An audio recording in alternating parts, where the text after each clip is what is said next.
transfer season is upon us, as we now have soccer teams that are trying to improve themselves by taking players from other teams. With us, we have our soccer expert for the Final Points, Brian Coyle, also the columnist of the Wonder Strike. And so, Brian, the name that everyone's been talking about ever since the Confederation Cup, Neymar, is headed to Barcelona. What can you tell us about that move? Well, Barcelona's spending $73 million. It happened a couple weeks ago, maybe a month now, to bring in Neymar, who obviously showed off his skills during the Confederations Cup for Brazil, to team up with Lionel Messi. Now, this is going to happen two ways. Lionel Messi and Neymar can combine to be the most potent scoring offense in the world, or they can take passes and shots away from each other. But because Messi is so freaking good, I don't think it will make a difference. David Villa is on his way out to Atletico Madrid. Neymar can slide right in there. You put Messi in the wing, Neymar up front, or either or, and Barcelona is going to be Barcelona again. It's incredible how they get a guy just as good as Neymar at age 21. It's incredible. The guy definitely showed off his talent during the year.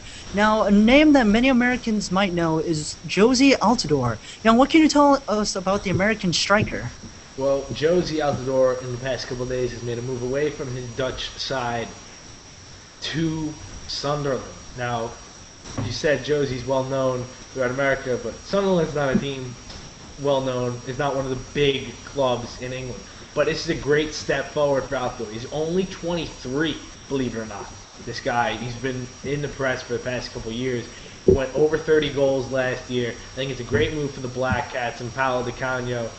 And that team may not star, but they're going to be fun to watch. Jozy Altidore is a really good pickup. Yes, the American has definitely been dazzling us, especially recently in friendlies and in the CONCACAF Gold Cup. And now, for my own Liverpool Reds, they've been certainly busy during this transfer season.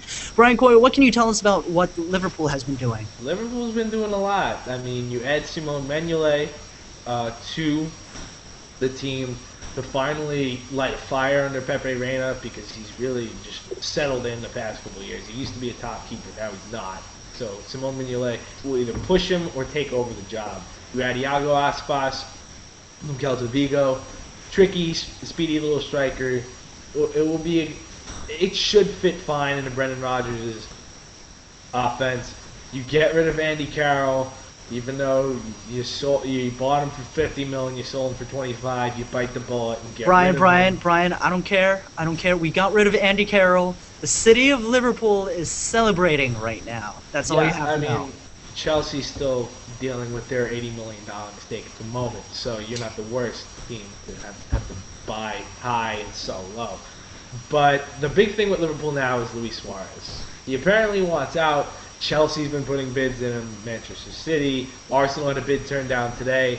So Liverpool will suffer a major blow if Suarez does leave. We'll take a bite out of the team. It's I do see what you did there. But let's switch over to a different league. With Monaco recently going up to League One, they've definitely opened up their wallet. Brian, what can you tell us about their transfer season?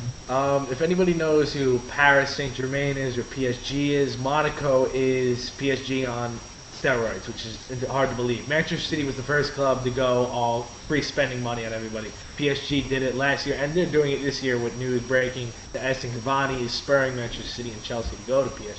But Monaco isn't technically in France. Monaco, so they're exempt from tax status, so they can offer a lot of money to the team.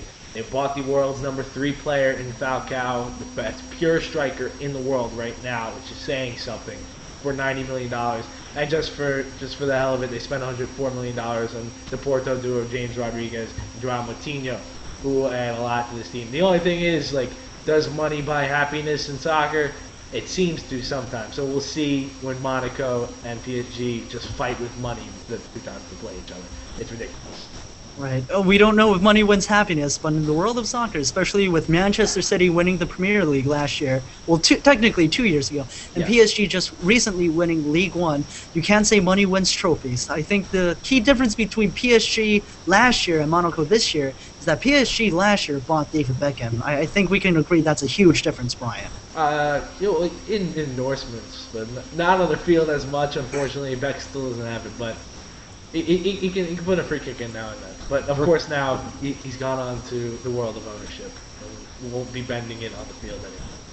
Sad to say, sad to say. Hey, if you like what you saw, make sure to catch Brian's Wonder Strike column on the Final Points. He goes way more in depth into all the transfers moves that have been happening so far this offseason. If you like what you saw here, be sure to click like and subscribe. Make sure you leave a comment letting us know how you felt about the transfer moves so far. And as always, stay tuned.